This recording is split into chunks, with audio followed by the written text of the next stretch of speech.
नमस्कार दोस्तों, आपके अपने YouTube चैनल कंप्यूटर कक्षा में आपका स्वागत है। वर्मा गेस पेपर का सॉल्यूशन हम लोग कर रहे थे और हम लोगों ने एक वीडियो किया था कोडिंग के ऊपर। उसको आगे कंटिन्यू करते हैं और हम लोग देखते हैं कोडिंग का अगला क्वेश्चन। वो है आपका क्वेश्चन नंबर 8। आपको ये बता दूं, वर्मा गेस पेपर में जितने भी आपको कोडिंग मिलेंगे उसमें मैक्सिमम जो कोडिंग है वो आपका प्रीवियस ईयर क्वेश्चन से है। इसलिए प्रीवियस ईयर क्वेश्चन से है, इसलिए तो इम्पोर्टेंट आपके लिए हो ही जाता है। साथ ही साथ जितना ज़्यादा आप कोडिंग करेंगे, यहाँ पर कोडिंग का मतलब ये नहीं कि आपको कोड को रट जाना है। आप केवल समझने का कोशिश कीजिए। ठीक है, आप केवल समझने का कोशिश कीजिए, समझिए। और हाँ, वैसे स्टूडेंट जिन्होंने कोडिंग बिल्कुल भी नहीं किया है उनको थोड़ा सा दिक्कत होगा, लेकिन जो लोग थोड़ी बहुत कोडिंग करके बैठे हुए हैं तो उनके लिए थोड़ा सा समझना आसान हो जाएगा। Question number 8। क्वेश्चन नंबर 8 में देखिए कोड लिखा हुआ है और आपसे कहा जा रहा है कि आउटपुट बताइए। याद रखिएगा, आपको जो है एग्जाम में एक क्वेश्चन जरूर ऐसा मिलता है जिसमें कि आपको कोड दिया रहता है और आपको आउटपुट बताना रहता है। कोडिंग देखिए, यहाँ पर सबसे पहले लिखा हुआ है hash include iostream dot H, hash include conio dot H. उसके बाद लिखा हुआ है यहाँ पर देखिए इंट रेक। दरअसल ये आपको पहले बता दूं, ये एक फंक्शन का डेफिनेशन है। ठीक है, ये एक यूजर डिफाइंड फंक्शन का डेफिनेशन है। मेन से आते हैं, वॉइड मेन यहाँ पर लिखा हुआ है, मेन फंक्शन शुरू हो रहा है। सबसे पहले आपका स्क्रीन क्लियर होगा। आपका यहाँ पर आर नाम का एक वेरिएबल है और यहाँ पर एक फोर लूप है जो कि आई का वैल्यू 0 से लेकर के लेस देन 5 यानी 4 तक चलेगा। यानी आई का वैल्यू 0 हो सकता है, ठीक है, आई का वैल्यू 1 हो सकता है, 2 हो सकता है, 3 हो सकता है और 4 हो सकता है। यहाँ पर आते हैं, फोर लूप के अंदर यहाँ पर कह रहा है आर इज इक्वल टू, यानी आर में कुछ स्टोर करना है। क्या स्टोर करना है? रेक आई। ठीक है, रेक आपका फंक्शन है, यही फंक्शन है, इसका डेफिनेशन यहाँ पर लिखा हुआ आई। यानी आई का वैल्यू फिलहाल अभी कितना है? 0 है। तो यहाँ पर 0 आर्गुमेंट पास होगा। आप यहाँ से जाएंगे कहाँ? आपसे यहाँ से जाएंगे फंक्शन के डेफिनेशन के पास। जब आप यहाँ पर जाते हैं तो ये आई का वैल्यू 0 जो है इस एम को कॉपी होगा, यानी एक्चुअल आर्गुमेंट का वैल्यू फॉर्मल में कॉपी होगा।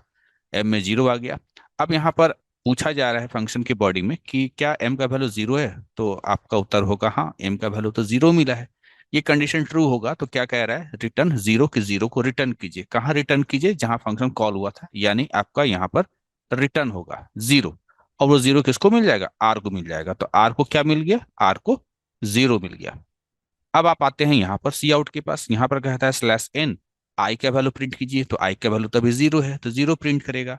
स्लैश टी, एक गैप लेगा और आर का वैल्यू प्रिंट कीजिए। तो आर का वैल्यू भी क्या भी कैलकुलेट हुआ है? 0, तो 0 प्रिंट करेगा। ये लूप अभी एक बार आपका चला है। ठीक है, आई का वैल्यू किसके लिए? आई का वैल्यू आपका 0 के लिए। अब इस लूप में आई का वैल्यू प्लस प्लस होके कितना हो जाएगा? आई का वैल्यू प्लस प्लस होके मान लीजिए यहाँ पर ये अगला 1 होना है, 1 हो गया। ठीक है, फिर से जाएंगे आप लूप की बॉडी में, आर इज इक्वल टू, ठीक है, अब नया आर, ठीक है, पुराने आर को तो भूल जाइए, रेक आई। अब आई का वैल्यू 1 हो चुका है तो यहाँ पर रेक आई, यानी यहाँ पर आपको आई का वैल्यू 1 मिला। फिर से फंक्शन कॉल हुआ, फिर से गया फंक्शन के डेफिनेशन के पास। इस बार एम को क्या मिला? इस बार एम को 1 मिला। ठीक है, एक्चुअल आर्गुमेंट 1, फॉर्मल एम में जाकर के ये 1 क्या हो गया? एम को क्या मिल गया? 1 मिल गया। अब आप जाते हैं यहाँ पर कहाँ? इफ के पास। ठीक है, इफ के पास जब आते हैं तो यहाँ आपसे पूछा जा रहा है कि क्या एम का वैल्यू 0 है। आप बोलेंगे नहीं, एम का वैल्यू 0 नहीं है, एम को जो है इस बार 1 मिला है। तो आप जाएंगे कहाँ? एल्स के पास। एल्स के पास जाते हैं तो ये कहता है कि आपको कि ये रिटर्न करेगा। ठीक है, रिटर्न करेगा। क्या रिटर्न करेगा? एम का वैल्यू, क्योंकि एम को अभी क्या मिला है? एम अभी आपको 1 मिला है, प्लस रेक्स, ये फंक्शन है, M-1। एम का वैल्यू 1 है तो 1 में से 1 गया तो कितना? 0। अब आपको लग रहा है कि जिस प्रकार से हम लोगों ने यहाँ पर फंक्शन को कॉल कराया है उसी प्रकार से यहाँ से फंक्शन कॉल हो रहा है। यानी एक फंक्शन खुद को ही कॉल कर रहा है। तो ये तो एग्जाम्पल हो गया रिकर्सिव फंक्शन का। तो यहाँ से अब फिर यहाँ फंक्शन, ये तो 1 प्लस रेक 0, तो ये फंक्शन फिर कॉल होगा, फिर जाएगा यहाँ पर फंक्शन के डेफिनेशन के पास। अब ये 0 जो है इस एम को मिलेगा। ठीक है, ये जो 0 है वो किसको मिलेगा? इस एम को मिलेगा। तो इसको मिल गया इस बार 0। फंक्शन के बॉडी में पूछा जा रहा है कि क्या एम का वैल्यू 0 है, तो आप बोलेंगे हाँ, एम का वैल्यू 0 है। तो कह रहा है कि रिटर्न 0। 0 रिटर्न कीजिए। कहाँ रिटर्न कीजिए? क्योंकि यहाँ से कॉल हुआ था तो यहाँ 0 रिटर्न करेगा। यानी इसके बदले क्या? ये 0 रिटर्न, तो 1 प्लस 0 कितना हो गया? 1 हो गया। यानी जो सबसे शुरू में यहाँ जो कॉल हुआ था ना, 1 आर्गुमेंट जब पास कर आए थे जिसके चलते आप यहाँ पर गए, ठीक है, तो यहाँ अब रिटर्न होगा 1 प्लस 0 1, यानी इस जगह पर रिटर्न होगा 1। यानी आर का वैल्यू क्या मिल जाएगा? आर का वैल्यू 1 हो जाएगा। अब जो लोग रिकर्सन पढ़े हैं उनको समझ में आएगा, जो लोग प्रोग्रामिंग बिल्कुल भी नहीं पढ़े हैं उनको ये तो कोड बिल्कुल समझ में नहीं आने वाला है। ठीक है, काफी बड़ा, काफी जो है कंसेप्चुअल कोड है, काफी कंसेप्चुअल टॉपिक से जुड़ा हुआ कोड है। तो जो लोग फंक्शन पढ़े हैं उनको ही समझ में आएगा। ठीक है, तो चलिए यहाँ पर जो है आर का वैल्यू 1। फिर सी आउट के पास आते हैं, आई का वैल्यू जो है वो 1 हो चुका था, आप देखिए तो 1 प्रिंट किया। और यहाँ पर स्लैश टी, आर का वैल्यू है ना, आई का वैल्यू 1 और आर का वैल्यू भी 1 कैलकुलेट हुआ, तो ये 1 प्रिंट किया। तो इस प्रकार से अभी आई का वैल्यू 0 के लिए ये आउटपुट, और आई का वैल्यू 1 के लिए ये आउटपुट।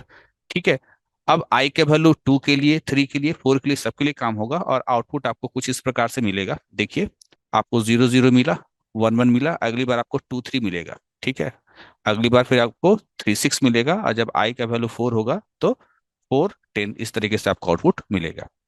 ये क्वेश्चन ऑलरेडी एग्जाम में पूछा जा चुका है।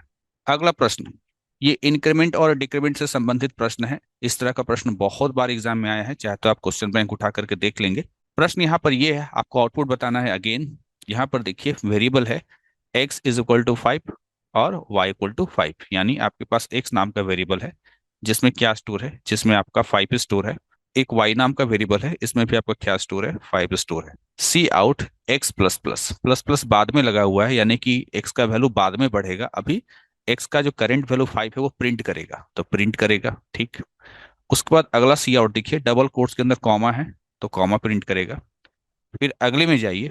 अच्छा, एक चीज बताना मैं भूल गया, एक्स प्लस प्लस जो कि बाद में बढ़ाएगा, अभी 5 प्रिंट करेगा, लेकिन 5 प्रिंट करने के बाद मेमोरी में ये 6 हो गया था। ठीक, अब आते हैं ये थर्ड वाला सी आउट के पास। यहाँ पर कह रहा है प्लस प्लस एक्स, यानी एक्स का वैल्यू को पहले बढ़ाओ। प्लस प्लस आगे लगा रहता है तो एक्स का वैल्यू को पहले बढ़ाओ।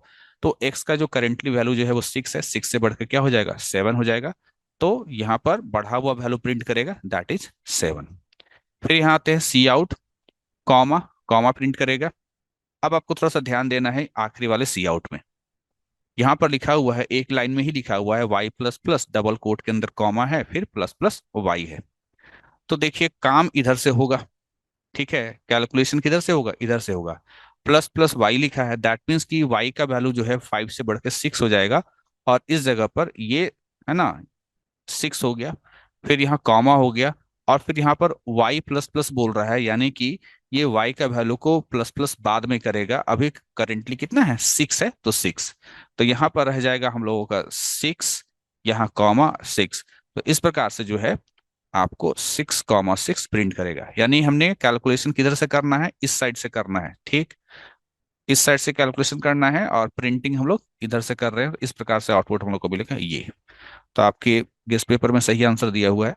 क्वेश्चन नंबर 10, सेम क्वेश्चन है, सेम क्वेश्चन है। यहाँ पर थोड़ा सा डिफरेंस ये है कि प्लस प्लस की जगह पर यहाँ पर माइनस माइनस का इस्तेमाल किया गया है। चलिए देख लेते हैं। एक्स नाम का वेरिएबल है जिसमें कितना स्टोर है, 5 स्टोर है, और एक वाई नाम का वेरिएबल है, इसमें भी क्या स्टोर है, 5 स्टोर है। यहाँ पर कहा जा रहा है सी आउट एक्स माइनस माइनस। ठीक है, माइनस माइनस बाद में लगा हुआ है, मतलब बाद में घटाएंगे। अभी स्क्रीन पर एक्स का वैल्यू जो है वो 5 ही प्रिंट करेगा, लेकिन मेमोरी में घट कर ये 4 हो जाएगा। फिर यहाँ पर क्या है, अगले सी आउट में यहाँ पर कॉमा है तो कॉमा प्रिंट करेगा। फिर यहाँ पर लिखा सी आउट माइनस माइनस एक्स, यानी माइनस माइनस पहले लगा हुआ है तो एक्स में करेंटली जो वैल्यू है 4, उसको पहले घटा लेगा। ठीक है, घटा के 3 कर लिया। अब जा करके जो है यहाँ पर घटा हुआ वैल्यू 3 प्रिंट करेगा। फिर आप इस सी आउट के पास आते हैं, यहाँ पर कॉमा लिखा हुआ है तो कॉमा प्रिंट करेगा। फिर अगला सी आउट के पास आते हैं, यहाँ पर याद रखिए कैलकुलेशन किधर से, इस तरफ से। यहाँ पर माइनस माइनस वाई है। ठीक है, तो वाई का वैल्यू 5 है, 5 से घटकर क्या हो जाएगा, 4 हो जाएगा। तो यहाँ पर वाई का वैल्यू 4, और तब ये 4 प्रिंट करेगा। कॉमा वाई माइनस माइनस, यानी वाई का जो वैल्यू है देखिए क्या है, 4 है। ठीक है, तो 4 को घटाना है, लेकिन बाद में घटाना है, अभी फिलहाल 4 ही रहेगा। ठीक है, मतलब 4 ही यहाँ पर प्रिंट करेगा, भले ही आगे चल करके घट करके 3 हो जाए। ठीक है, तो देखिए क्या है, 4 और 4, तो यहाँ पर 4 कॉमा 4 इस तरीके से प्रिंट करेगा। ये आपका आउटपुट रहा। अगला प्रश्न, इसका भी आउटपुट बताना है। Iostream dot h, conio dot h, यहाँ पर एल्गोरिदम लिखा हुआ है, दरअसल यहाँ पर मैथ डॉट एच रहना चाहिए था। यहाँ पर स्क्रीन क्लियर, एस नाम का वेरिएबल जो कि 0 से इनिशियलाइज हो रहा है, एस नाम का वेरिएबल जो कि आपका 0 से इनिशियलाइज हो रहा है, अच्छी बात। एक फोर लूप जो आई का वैल्यू 1 से लेकर के लेस देन 5 यानी 4 तक चलेगा, यानी आई का वैल्यू क्या क्या होगा, आई का वैल्यू शुरू में क्या रहेगा आपका, 0 रहेगा। ठीक है, सॉरी 0 नहीं, 1 रहेगा। आई का वैल्यू 1 रहेगा। लेस देन 5 है आई का वैल्यू, हाँ आ जाइए यहाँ पर लूप की बॉडी में। यहाँ पर कह रहा है कि एस का नया वैल्यू बराबर, एस का नया वैल्यू बराबर एस का पुराना वैल्यू कितना है, 0 प्लस पॉ। पॉ का मीनिंग समझ लीजिए, पॉ आई कॉमा आई, ठीक है, आई कॉमा आई, इसका मतलब होता है आई का पावर आई। तो फिलहाल अभी आई 1 है, तो 1 का पावर 1 कितना हो गया, 1 हो गया। यानी 0 प्लस क्या हो गया, 1। और 0 प्लस 1 1, यानी एस का वैल्यू कितना हो गया, एस का वैल्यू बढ़ करके मतलब अपडेट होके 1 हो गया। अब आते हैं सी आउट के पास। सी आउट स्लैश से न्यू लाइन में जाइए, आई का वैल्यू प्रिंट कीजिए, तो आई का वैल्यू जो है 1 है, तो आपका यहाँ पर देखिए 1 प्रिंट किया। फिर स्लैश टी एक गैप लिया, एस का वैल्यू कितना, तो एस का वैल्यू अपडेट होकर 1 है, तो यहाँ पर 1 प्रिंट किया। ये आपको समझ में आ गया। ये लूप का बॉडी एक बार आपका काम किया है, ठीक है, काम किया है आई का वैल्यू 1 के लिए। अब आई का वैल्यू जो है बढ़ करके क्या हो जाएगा, आई का वैल्यू बढ़ करके अब 2 हो जाएगा। कैसे, प्लस प्लस के चलते। फिर आप यहाँ पर आओगे, एस का नया वैल्यू बराबर एस का पुराना वैल्यू, ठीक है, तो एस का पुराना वैल्यू कितना, देखिए 1 है, ठीक है। तो आप इसको किस प्रकार से यहाँ पर लिखेंगे, इसको समझा देता हूं। तो एस का पुराना वैल्यू 1 प्लस पॉ आई कॉमा आई, 1 प्लस यानी कि 2 का स्क्वायर यानी 4। तो 1 प्लस 4 कितना हो गया, 5 हो गया। यानी एस का वैल्यू कितना हो गया, अपडेट हो गया 5 हो गया, ठीक। तो ये काम खत्म। सी आउट के पास आते हैं, न्यू लाइन में जाकर के आई के वैल्यू 2, तो 2 प्रिंट करेगा। स्लैश टी एक गैप लेगा, और एस का वैल्यू क्या, एस का वैल्यू 5, तो 5 प्रिंट किया। ये जो मेथड मैंने 2 बार यहाँ पर आपको बताया, इस लूप को 2 बार एग्जीक्यूट करवाया, इसको टोटल 4 बार जो है आपको एग्जीक्यूट करना है। तो 2 बार का आउटपुट मैंने बता दिया, बाकी का भी आप इसी तरीके से निकाल लेना, तो ये आपका आउटपुट हो जाएगा। Now question number 12, right the output of the following programme. सारा क्वेश्चन जो है प्रीवियस ईयर्स का है, ठीक है, 8-10 साल में जितना क्वेश्चन पूछा है उसी का कलेक्शन है यहाँ पर। हैश इंक्लूड आयोस्टीम डॉट एच, यहाँ पर एरिया नाम का फंक्शन है, यहाँ भी एरिया नाम का फंक्शन है। अंतर क्या है, ये एक आर्गुमेंट ले रहा है, ये 2 आर्गुमेंट ले रहा है, ठीक है। ये एरिया नाम का फंक्शन एक आर्गुमेंट को 2 बार मल्टीप्लाई करके रिटर्न कर रहा है, यानी ये एरिया ऑफ स्क्वायर हो गया, ठीक। और यहाँ पर ये क्या रिटर्न कर रहा है, B into H, half B into H, यानी ये एरिया ऑफ ट्राइंगल हो गया। तो एरिया नाम का 2 फंक्शन है जो अलग अलग आर्गुमेंट ले रहा है, और ये अलग अलग वैल्यू रिजल्ट कर अलग अलग वैल्यू जो है रिटर्न कर रहा है। एक जो है एरिया ऑफ आपका स्क्वायर रिटर्न कर रहा है, दूसरा जो है एरिया ऑफ ट्राइंगल रिटर्न कर रहा है। तो एक ही प्रोग्राम में सेम नाम का 2 फंक्शन। ये कौन से टॉपिक से है, ये टॉपिक है आपका फंक्शन ओवरलोडिंग, ठीक है। किससे रिलेटेड है, फंक्शन ओवरलोडिंग। फंक्शन ओवरलोडिंग में क्या होता था, फंक्शन ओवरलोडिंग में ये होता था कि एक ही प्रोग्राम में सेम नाम के एक से ज्यादा फंक्शन हो, डिफरेंस उसका आर्गुमेंट में हो और उसके डेफिनेशन में हो। मेन फंक्शन में आते हैं, यहाँ पर लिखा है सी आउट एरिया 5, एक आर्गुमेंट पास हो रहा है, तो ये वाला जो फंक्शन है ना, ये कॉल होगा, ठीक है। ये 5 मिल जाएगा किसको, ये 5 मिल जाएगा आपको एस को, ठीक है। और यहाँ पर क्या रिटर्न होगा, 5 × 5 25, यानी यहाँ पर 25 रिटर्न होगा। और ये क्या प्रिंट करेगा, ये 25 प्रिंट करेगा, ठीक है। तो अब आते हैं हम लोग कहाँ, अब हम लोग आते हैं सेकेंड वाला जो आपका सी आउट स्टेटमेंट है। यहाँ पर कह रहा है एरिया 4, एरिया 4, 3। तो 2 आर्गुमेंट है, तो एक बी और एक एच, ऐसे समझ लो आप। तो ये फंक्शन कॉल होगा। यहाँ पर बी का वैल्यू 4 और एच का वैल्यू कितना, 3, फॉर्मल आर्गुमेंट। और यहाँ पर जो है आपका 0.5 यानी कि हाफ हो गया, हाफ इंटू 4 × 3, यानी कि यहाँ पर जो है 6। ये क्या रिटर्न करेगा, 6 रिटर्न करेगा, ठीक है। यहाँ पर क्या रिटर्न करेगा, 6, तो 6 प्रिंट करेगा। अब अगला जो सी आउट स्टेटमेंट है उसको थोड़ा सा ध्यान से देख लीजिए। यहाँ पर क्या होने वाला है, यहाँ पर एरिया नाम के फंक्शन के अंदर दोबारा एक एरिया नाम का फंक्शन कॉल हो रहा है, ठीक है। एरिया बी कॉमा फिर एरिया 3। पहले ये अंदर वाला एरिया फंक्शन कॉल होगा, और ये एक आर्गुमेंट वाला है। तो हमारा प्रोग्राम का कंट्रोल जो है, ये 3 जो है जाएगा किसके पास, इस एस के पास। यहाँ पर 3 × 3 यानी कि 9 रिटर्न होगा इस जगह पर, इस जगह पर क्या आ गया, 9। अब इस एरिया के लिए एक बी वैल्यू है, और एक हम लोग का यहाँ पर क्या है, एक हम लोग का यहाँ पर 9 है, ठीक है, बी और 9 है। तो ये क्या रिटर्न करेगा, तो समझ लीजिए कि यहाँ बी है, तो ये बी है, और ये 9 है, यानी एच का वैल्यू कितना हो गया, 9 हो गया। तो रिटर्न करना होगा तो यही रिटर्न करेगा, 0.5 इंटू बी, और ये जो एच था, एच के लिए 9 था, तो 9। इस प्रकार से आउटपुट आपको यहाँ पर दिखाई दे रहा है। क्वेश्चन नंबर 13, इस तरह का क्वेश्चंस का बहुत ज्यादा प्रैक्टिस कीजिएगा, लूप वाला, ठीक है, जिसमें आउटपुट बताने के लिए कहा जा रहा है कि एक्स नाम का एक वेरिएबल है, चलिए ठीक है, अच्छी बात है। For loop, X equal to one, X में वन स्टोर है, अच्छी बात है। चेक होगा कंडीशन क्या, एक्स का वैल्यू वन 12 से छोटा है, बिल्कुल छोटा है, कंडीशन ट्रू। तो सी आउट एक्स की एक्स का वैल्यू प्रिंट कीजिए, तो एक्स का वैल्यू वन है तो वन प्रिंट किया। फिर आप यहाँ पर जाएंगे, इसका मीनिंग यहाँ समझ लीजिए, X into equal to two का मतलब क्या, इसका मतलब हो गया एक्स का नया वैल्यू बराबर एक्स का पुराना वैल्यू गुना दो। तो एक्स का पुराना वैल्यू वन, ठीक है, देखिए पुराना वैल्यू क्या one, one into two, two, ठीक है, यानी एक्स का वैल्यू अपडेट होकर क्या हो गया, टू हो गया। अब यहाँ कंडीशन चेक कीजिए कि एक्स का जो वैल्यू है टू, क्या वो 12 से छोटा है, बिल्कुल 12 से छोटा है, कंडीशन ट्रू। तो नीचे आइए और एक्स का वैल्यू क्या प्रिंट कीजिए, जो है टू है तो टू प्रिंट करेगा। ठीक है, उसके बाद फिर आप यहाँ पर वापस जाइए, एक्स का नया वैल्यू बराबर एक्स का पुराना वैल्यू गुना दो, एक्स का पुराना वैल्यू दो, देखिए एक्स का पुराना वैल्यू जस्ट दो गुना दो यानी चार, यानी एक्स का वैल्यू कितना हो गया, एक्स का वैल्यू चार हो गया। यहाँ जाइए, एक्स का वैल्यू क्या 12 से छोटा है, तो हाँ छोटा है, चार जो है 12 से छोटा है, कंडीशन ट्रू, तो प्रिंट किया, ठीक। उसके बाद आप फिर जाइए यहाँ पर, एक्स का नया वैल्यू बराबर एक्स का पुराना वैल्यू गुना दो। तो यहाँ पर जो एक्स का पुराना वैल्यू है वो फोर है, फोर इंटू टू कितना हो गया, एट हो गया, एक्स का वैल्यू कितना हो गया, एट हो गया।